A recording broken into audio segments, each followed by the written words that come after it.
एक बार की बात है दोस्तों, एक गांव में गरीब किसान अपनी पत्नी के साथ रहता था। उसके पास एक गाय और थोड़ी सी खेती के लिए ज़मीन थी, जहां वह दिन भर अपने खेतों में काम करता था।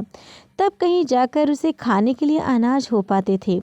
इसी तरह से किसान अपना किसी तरह जीवन गुजारा करता था, जिस कारण से किसान की पत्नी हमेशा अपने भाग्य और भगवान को कोसती रहती थी कि ना जाने किस जन्म का पाप इस जन्म में भरना पड़ रहा है, जो कि गरीबी में जीवन जीना पड़ रहा है।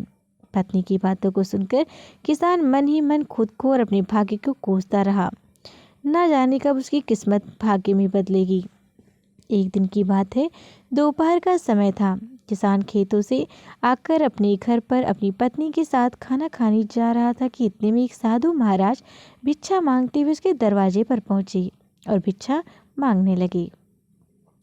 तो इतने में किसान घर के बाहर आया और बोला, साधु महाराज, हम सभी पहले इतने गरीब हैं, किस तरह से अपना जीवन गुजार रहे हैं, और ऐसे में हम आपको कहाँ से दाना दें? हमारा साथ तो ऊपर वाला भी छोड़ चुका है। गरीब किसान की बात सुनकर साधु महाराज उसकी स्थिति को समझ चुके थे और बोले, क्या तुम सच में अपने को गरीब मानते हो? ईश्वर पर तुम्हारा विश्वास उठ गया है ना? तो साधु की बातों को सुनकर हामी भर दी और किसान बोला, हाँ महाराज, हमारे साथ कुछ ऐसा ही है। अब आप भी चाहो तो आपके आशीर्वाद से शायद हमारी किस्मत बदल जाए। तो किसान की यह बात सुनकर साधु महाराज ने कहा, ठीक है, जैसा हम कहते हैं ठीक वैसे ही करते जाओ। तो गरीब किसान बोला, क्या करना होगा हमें जिससे हमारे अच्छे दिन आ जाए और गरीबी के दिन दूर हो जाएं? तो साधु महाराज बोले, ठीक है, आज से वह काम करना पड़ेगा जिससे ईश्वर तुमसे प्रसन्न हो। सबसे पहले अपनी गाय को बेच दो और गाय के बदले मिले पैसों से अनाज खरीद कर ले आना। साधु की यह बात सुनकर किसान भौंचक्का रह गया। उसके पास अपनी खेत की जमीन और एक यही गाय तो सहारा है, इसे भी बेच देगा तो फिर क्या करेगा? तो साधु से समझाते हुए बोले, अरे मेरे बताए हुए रास्ते पर चलने से तुम्हारा कुछ भी नुकसान नहीं होगा। अगर होगा भी तो उसकी भरपाई मैं कर दूंगा। अब जो कहता हूँ वैसा करते जाओ। तो किसान फिर आधे अधूरे मन से डरते डरते अपनी गाय को बेच दिया और उन पैसों से मिले से वह राशन और कुछ खाने पीने का सामान ले आया। और फिर साधु के कहने पर किसान और उसकी पत्नी ने मिलकर भोजन तैयार किया, जिसके बाद वे राहगीर चलते हुए लोगों को बुलाने लगे और भगवान के प्रसाद के रूप में भोजन कराने का आग्रह करने लगे।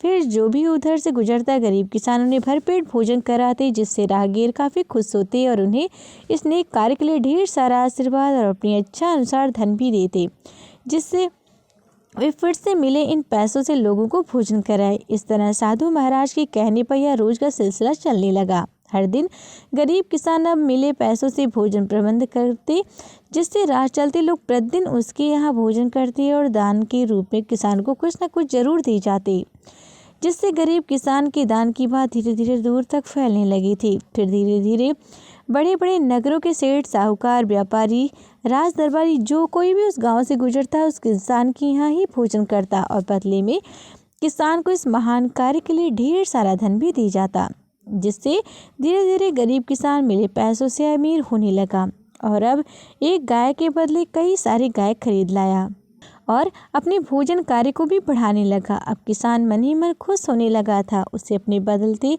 किस्मत पर भी भरोसा होने लगा था, जिसे देखकर साधु महाराज किसान का हाल पूछते हुए बोले, अब बताओ, तुम भी वही गरीब किसान हो, यहाँ भी दिन भर रात मेहनत करते हो और ईश्वर के बताए गए पुण्य के मार्ग पर चलते हुए लोगों को भोजन कराते हो, जिससे अब ईश्वर भी तुमसे प्रसन्न है। पहले जहाँ खुद के लिए मेहनत करते थे, खुद के लिए ही सोचते थे, लेकिन अब दूसरों की भलाई के बारे में सोचने लगे हो, तो ईश्वर भी अब तुम्हारे इस नेक कार्य में तुम्हारा साथ देते हैं।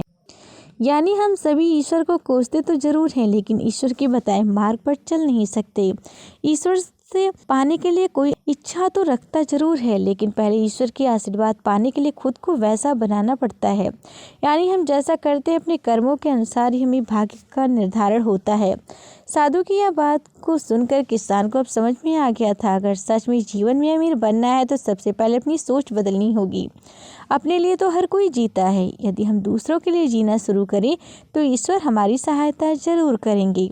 इस कहानी से हम सभी को यही शिक्षा मिलती है कि हम अपने भाग्य और किस्मत के भरोसे रह के खुद को कोसने के बजाय हमने लोगों की यदि जीना शुरू करते हैं तो निश्चित ही ईश्वर हमारे साथ हमेशा होता है और ऐसा हम तभी कर सकते हैं जब हम अपनी सोच से बाहर निकलकर दूसरे के लिए जीना शुरू करते हैं।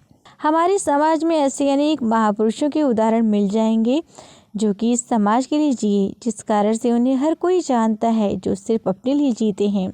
वे अपने जीवन को एक निश्चित ही दायरे में जिक्र चले जाते हैं, फिर उसके बाद उन्हें कोई नहीं याद करता है। जबकि जो लोग समाज के लिए जीते हैं वे इतिहास बनाकर भले ही इस दुनिया से चले जाते हैं, लेकिन वे हमेशा ही सबके दिलों में याद रहते हैं।